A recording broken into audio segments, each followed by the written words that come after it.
Isso aqui era para ser um vídeo sobre o BBB, literatura, mas acabou virando um vídeo sobre 500 coisas diferentes. Olá, leitores, tudo bem?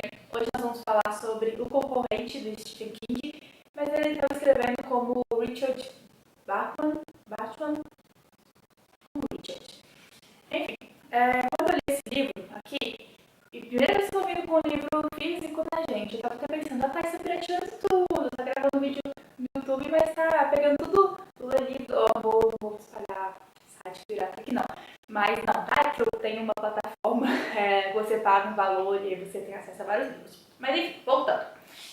Eu li esse livro, foi emprestado do meu vizinho, queria ler uma coisa do Stephen King, estava começando a ler Carrie, aí me deparei com esse livro aqui e comecei a ler. Não é um livro de terror, é um livro de ficção científica, é uma distopia. E eu trouxe aqui o meu roteiro tá até maior, tá até no computador hoje, porque tem muita coisa para falar. O livro, ele veio com uma proposta de ser meio com uma previsão para como o mundo seria em 2025, né? E uma das coisas que me chamou a atenção foi o tanto de pichações nazistas, neonazistas e falas antissemitas que ele traz no livro. E aí eu fiz uma pesquisa e achei que grupos neonazistas crescem 270% no Brasil em 3 anos. E aí eu pensei, tá bom, coisa da esquerda, né, querendo chamar atenção. A gente, por volta de 2014, né, 2015, a gente tinha a Veja como um jornal da direita, bem liberal, ainda é bem liberal, né, gente, em relação à economia. E aí a Veja traz uma matéria falando 4 fatores que explicam o avanço do nazismo no Brasil. O número de células se multiplica no país e preocupa as instituições. E aí a gente vai ter o quê? A ascensão do bolsonarismo. Não, do Bolsonaro também, mas o bolsonarismo como movimento político, né? Enfim, vai pesquisar um pouco mais para saber sobre isso, porque esse vídeo aqui já vai ficar longo. Aí eu vou fazer um resumo aqui, antes de trazer os trechos que eu separei para a gente discutir sobre outros assuntos. Né? Isso foi na década de 80, tá? Eu não tenho medo do que aconteceu na década de 80, que muita gente foi escrever distopia e as coisas estão concretizando agora, um pouco de medo. Mas vamos lá. O personagem principal, ele é muito pobre, ele tem uma filha que ele vai pra... que tem pneumonia, e aí ele resolve ir a um prédio que tem vários jogos, e os jogos são sempre muito bonzinhos. Como forma essas pessoas se entreterem através da desgraça dos outros. Tem um jogo lá que as pessoas que têm asma, rinite, pneumonia, ficam correndo numa esteira, respondendo perguntas, até elas infartarem, morrerem, ou acontecer alguma coisa com elas, e elas vão ganhando dinheiro a cada pergunta que elas acertam ou perdendo dinheiro. E o jogo que ele vai é o foragido. E nesse jogo você fica fugindo dos Estados Unidos, porque o pessoal está nos Estados Unidos, e as pessoas vão correndo atrás de você, eles são os caçadores, que a missão deles é te matar, e as pessoas também podem te dedurar, elas ganham um certo motivo, tem que durar 30 dias. E aí, à medida que isso vai acontecendo, ele vai, à medida que vai fugindo, né, para ganhar dinheiro e salvar a vida, ele vai passando por algumas situações. E aí eu fui separando os trechos. Vamos lá. O primeiro trecho que eu separei ele estava conversando com uma moça que ele encontrou no carro dela, vamos lá. E ela disse, gente da sua laia cospe na cara de qualquer coisa decente. A senhora é decente? Perguntou Richard. Sou, vociferou ela. Não foi por isso que o senhor me escolheu? Por eu ser indefesa e decente? Para poder me usar e fazer descer ao seu nível e depois rir disso? Se a senhora é tão decente, como é que tem 6 mil dólares novos para comprar esse carro de luxo, enquanto minha filhinha morre de influenza? Sabe o que é enojante? Perguntou Richard, acendendo um cigarro do maço que estava sobre o painel. Eu lhe digo, é nojante ser excluído do mercado por não querer trabalhar no emprego da General Electric, que vai deixar a gente séria. É nojante ficar sentado em casa e ver a própria mulher ganhar o dinheiro da comida deitada numa cama. É nojante saber que a rede está matando milhões de pessoas com poluentes todo ano, quando poderiam fabricar filtros nasais por 6 horas cada hora. A rede é o governo lá. Aí vamos lá. Já separei várias matérias. Que retomando essa fala que eu estou falando sobre desigualdades, né? Que 1% mais rico do Brasil recebe 32,5 vezes o 50% mais pobres. Em 2021, essa razão era de 38,4 vezes. E renda dos 0,1% mais rico cresce o triplo que a de 95% dos brasileiros. O milésimo mais rico teve um aumento de 2 a 3 vezes maior que o restante da população, diz nota do Observatório de Política Fiscal da FGV. Fundação Getúlio Vargas, hein? Que também é uma faculdade, uma fundação super liberal, neoliberal. Aí você vai pegar, né? De onde está vindo essa renda? Bom, dessa pesquisa da FGV também. Vamos lá, essa tabela que eu vou colocar aqui. Variação da renda média dos declarantes do INPF de 2017 e 2022. Aí você olha aqui o 0,01%, né? Mais a maior renda deles vem de lucros e dividendos, mas se você pega a atividade rural, foi o que mais cresceu nessa parte da população. Foi de 37 mil para 129 mil, um aumento de 248,2%. Você pensa, que bom, né? Atividade rural, está produzindo comida, está produzindo alimento para gente. Então, é uma coisa boa, o 0,01% mais rico está ajudando a população, né? Está ajudando a economia do Brasil a melhorar, ninguém vai mais passar fome. Vamos para a próxima notícia. Brasil volta ao mapa da fome das Nações Unidas. Um país entra no mapa da fome quando mais de 2,5% da população enfrentam falta crônica de alimentos. No Brasil, a fome crônica atingiu agora 4,1% e, pelo levantamento, a situação do país é mais grave do que a média global. Isso que voltou ao mapa da fome das Nações Unidas não é o Brasil que está falando, é as Nações Unidas, né? Europa, Eixo Norte, Estados Unidos. Vamos lá. Em 2022 não foi o ano que teve maior crescimento aqui na tabela? De 129.670 para a área rural? Não lembra que eu falei no vídeo sobre não virar país nenhum? Vou botar aqui em cima o link. Que a maior parte dos alimentos, dos grãos que foram cultivados, iam para a criação de ração para gado ou para exportação, porque a gente não está recebendo isso. Quem produz o que a gente come não é o 0,01% mais rico, e sim, pode estar até nos 5%, ou talvez o 1%, mas mesmo assim, isso é muito pequeno ainda, né?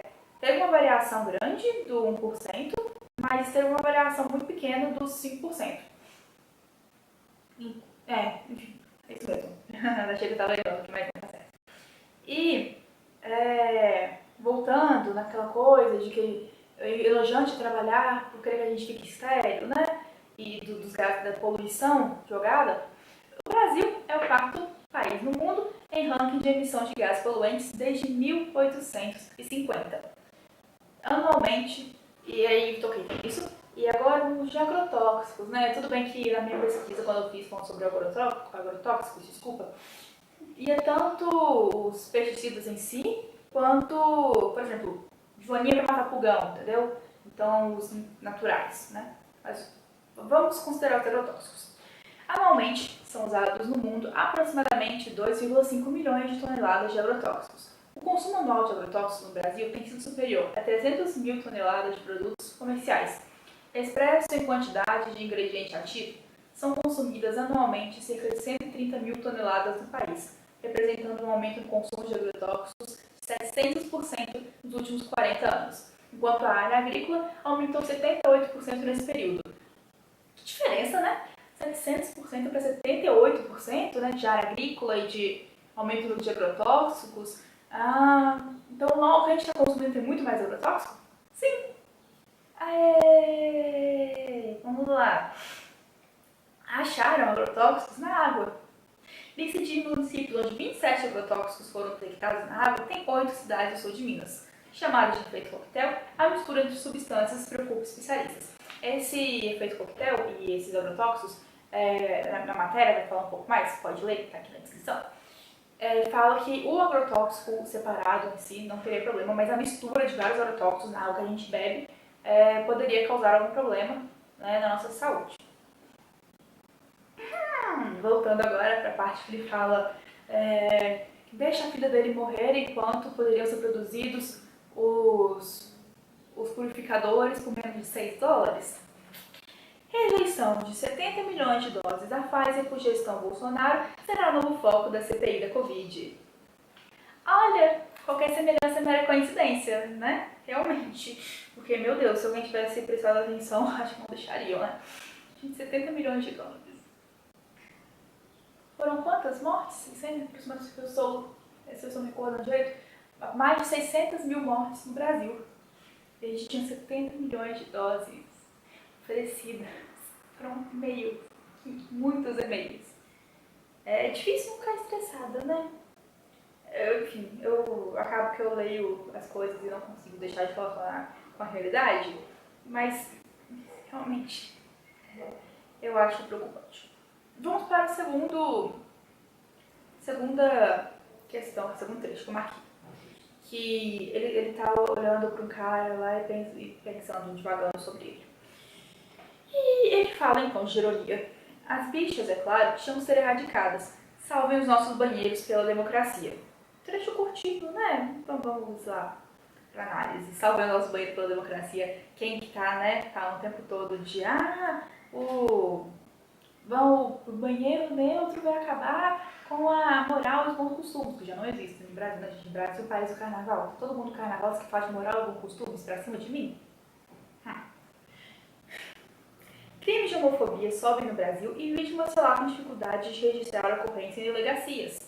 E aí, salve nossas banheiras, que está rolando fake news, né? Falando que o Lula mandou implementar banheiros unissex. Vamos lá. O governo federal não determinou a instalação de banheiros unissex. Isso foi uma resolução do Conselho Nacional de Direitos das Pessoas LGBTQIA+, não possui poder de lei. O que a resolução aponta é a garantia de uso de banheiros, vestiários e demais espaços onde haja uso de acordo com o gênero, de acordo com a identidade e ou expressão de gênero de cada estudante. O documento também se ocupa de medidas que minimizem o risco de violência e discriminações, dentre eles a adoção de banheiros de uso individual, independente de gênero, para além dos já existentes masculinos e femininos nos espaços públicos. Eu acho interessante esse povo que fala, né, de banheiro multigênero, banheiro unissex, banheiro gênero neutro. Olha a sua casa. Na sua casa tem um banheiro feminino e masculino? Tem um banheiro. Tem um banheiro para todos. Você vai construir mais um? Porque você vai separar, né? Entendi. Tô vendo aqui agora. Vai ser tudo separado para as pessoas, para não correr perigo, né? Porque aqui é banheiro individual, gente. É um banheiro individual, o que custa? Aí vem a mulher gravar vídeo no McDonald's falando ali, que é ideologia de gênero. Primeiro, eu quero gravar um vídeo só disso, né? Mas, primeiro que ideologia é um termo que vem do interesse das classes dominantes. Quando o LGBT for classe dominante, a gente conversa, mas não é, né? Não é mesmo. Senão não teria essas coisas todas. Enfim, o momento de estresse passou. Eu tenho que me controlar. Um dia eu estava até comentando, falando aquela coisa, né, de que o Estado não pode prover educação, porque a educação é de público Estado. Aí um professor falou assim, não, você não pode falar assim. Você tem que falar que a educação faz você questionar as bases do poder. Eu vou começar a contratar gente para fazer os vídeos que eu faço aqui, falando das coisas de jeito mais amigável, menos passivo-agressivo, menos estressante. Que aí as pessoas vão ouvir, né? Aqui, no caso, não. Enfim. Banheiro multigênero, entenda o que diz a lei. Polêmica repercutiu nesse mês quando o rede de fast food colocou placas nos sanitários em Bauru e moradora publicou vídeo na web. A prefeitura notificou o McDonald's que desfez a mudança. Não tinha problema nenhum. Não tinha problema nenhum. E olha só, na Assembleia Legislativa, por exemplo, o PL do deputado, projeto de lei no caso, Altair Moraes, republicano, de 19 de novembro deste ano, proíbe a instalação de banheiros e vestiários que atendam todos os gêneros de estabelecimentos de ensino público e privado do Estado de São Paulo. A justificativa do texto é a segurança de crianças e adolescentes e nega a discriminação de homofobia ou transfobia. E aí vem a citação. Não podemos permitir que esses modismos ideológicos se sobreponham à segurança de todos, principalmente das crianças e adolescentes, que são o grupo mais vulnerável. Tem aquela coisa, né, de que você tem uma rampa e uma escada. A escada, só um grupo de pessoas poderá usar, né? Pessoas que conseguem se locomover. A rampa, todo mundo pode usar. Pessoas com cadeira de rodas, PCD já está incluído pessoas com cadeira de rodas, mas enfim. Pessoas que não possuem uma deficiência. Então, o que é mais vantajoso? Você colocar a escada ou você colocar a rampa? Colocar a rampa. Então, você pode implementar um banheiro de uso único, ok? Uma pessoa entrando, ninguém sai atrás de você no banheiro, tá? Enfim, porque é muito engraçado também as pessoas falarem, porque as pessoas trans vão ir atrás de mim no banheiro. Gente, eu acho que as pessoas trans já têm muita coisa com se preocupar, né? Em ter uma expectativa de vida menor, de 32 anos, olha que coisa. De sofrerem transfobia, serem ameaçadas de morte, né? De terem deputadas recebendo ataques de grupos nazistas, né? Do que ficar indo atrás de alguém no banheiro, né? Aí imagina, eu tô querendo ir atrás daquela mulher ali. Deixa só eu fazer toda essa mudança, me identificar enquanto um outro gênero e me expressar de forma diferente, ter a minha expectativa de vida reduzida, pra eu... né? Usa a cabecinha, usa um pouco. Mas vamos lá. E crianças, segurança de crianças e adolescentes. Mas que grupo de crianças e adolescentes, então? Porque aí, né? Igual eu tava falando de pessoas trans que agora eu achei aqui. Pelo 14º ano, o Brasil é o país que mais mata pessoas trans. Foram 131 em 2022. E aí vamos para as crianças. Você está querendo garantir a segurança? Então vamos para esses dados aqui. Ó. Família denuncia preconceito contra alunos de 11 anos após sugestão de trabalho com tema LGBT em grupo da escola. Pais e funcionários afirmaram que a mensagem do garoto era absurda e pediram para ele apagar. E mãe da criança registrou o boletim de ocorrência. A Secretaria Estadual de Educação disse que vai tomar medidas cabíveis. Próxima matéria. 77% dos pais de crianças trans afirmam que seus filhos já foram vítimas de bullying na escola. A pesquisa revelou ainda que entre os autores das violências, 65% eram profissionais das instituições de ensino e mais da metade eram professores. O levantamento entrevistou 120 pais e mães responsáveis, 62 cidades em 17 estados brasileiros. E, por último, garoto de 12 anos se suicida após sofrer ataques homofóbicos na escola.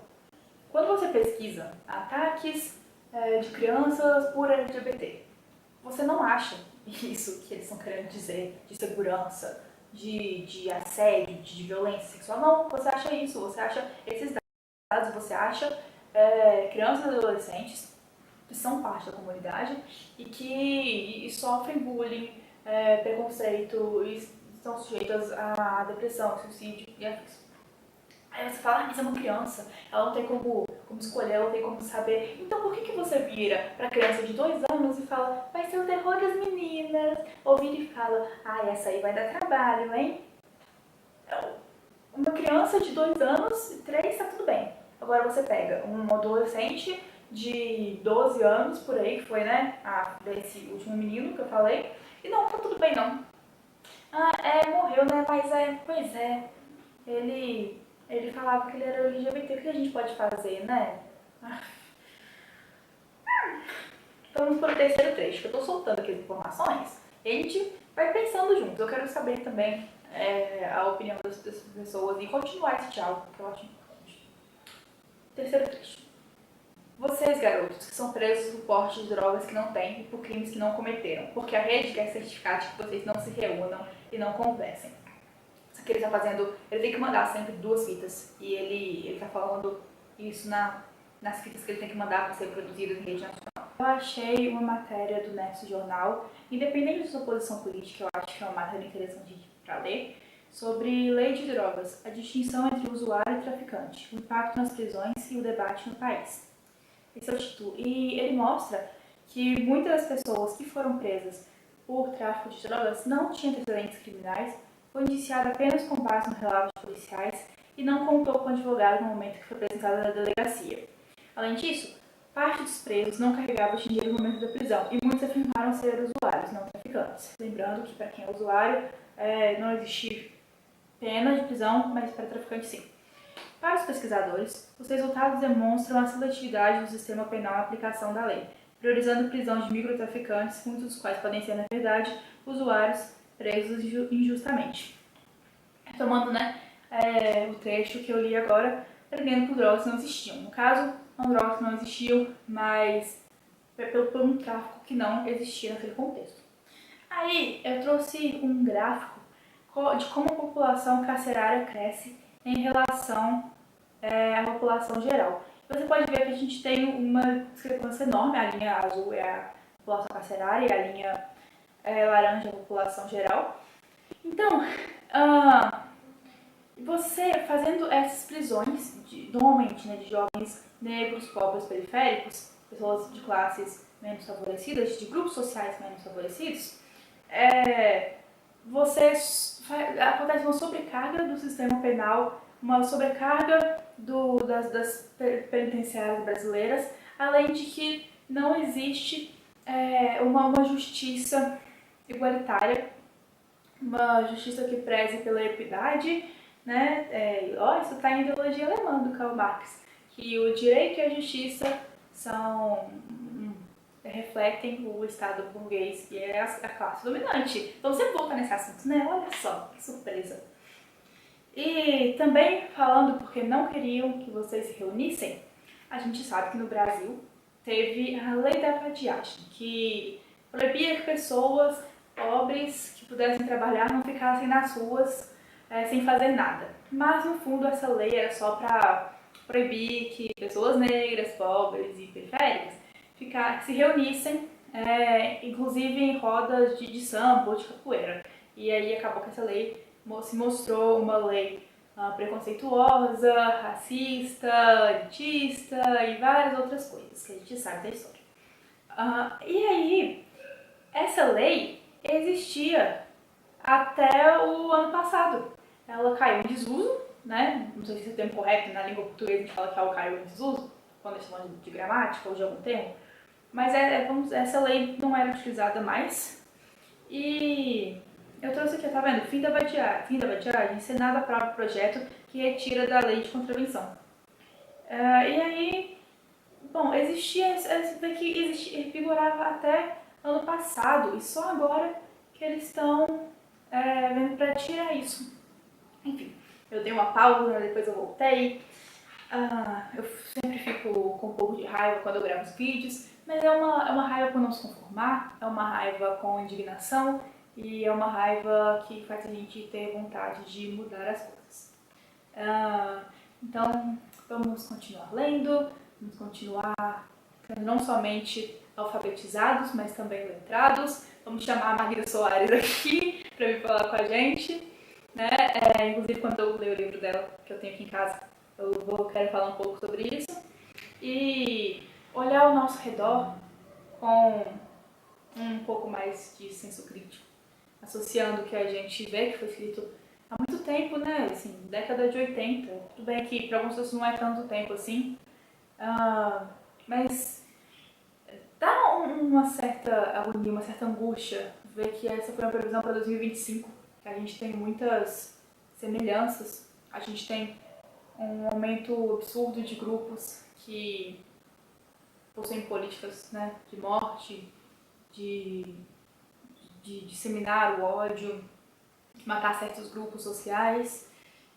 E eu ia falar, vamos voltar lá bem no início do vídeo, falando sobre o BBB, porque é um reality, né, que acontece no livro, e eu fiquei pensando em como que, antes de começar o BBB mesmo, colocaram um telefone nas ruas para as pessoas atendessem, que é para que as pessoas atendessem e falassem o que elas queriam no BBB. E aí, a maioria das pessoas falou, briga, fofoca, prova de resistência tem que ser até de manhã. E eu fiquei pensando como que isso era a gente estava refletindo uma realidade que queria ver briga e ódio e tudo isso nas redes. A gente teve também uma série, né, Round 6, que as pessoas que não conseguiam, novamente no reality, um falso reality, né, que era série, era ficção, em que as pessoas que não conseguissem cumprir os desafios, elas morriam, e tudo isso sempre em busca de um prêmio de dinheiro, um prêmio maior, e a gente resolveu fazer um reality realmente de Round 6, em que pessoas reais iam lá competir. Eu fiquei muito chateada, indignada, eu acho, por você ver uma série em que a premissa é a morte, ou as pessoas não conseguem cumprir desafios e que estão ali atrás de dinheiro, e você querer trazer isso para realmente a vida real. Claro, não com a morte, mas com a mesma ideia, né, tendo como base aquilo. E depois a gente teve relatos de de violência e de abuso ali nas gravações do reality. Enfim, não esperava outra coisa, tendo essa premissa. Mas, só para deixar um pouco aqui sobre o que eu queria ter falado, mas ao longo do livro que eu fui lendo, eu fui vendo muitas outras coisas que eu pensei que seriam importantes falar aqui também. Então, fica a indicação, ficam as matérias, fica o meu outro vídeo que eu deixei aqui, vou deixar nos cards também. E vou deixar no Instagram aqui, se você quiser conversar, mandar mensagem, pra gente discutir. No último vídeo foi muito legal, porque um professor da minha escola me mandou mensagem indicando um livro, e eu adorei, ele trouxe até uma citação, achei muito, muito bom, adoro quando acontece isso. Às vezes eu demoro um pouquinho pra responder, mas é que eu sou meio esquecida das coisas ali, mas eu respondo. Então é isso, beijinhos e até mais.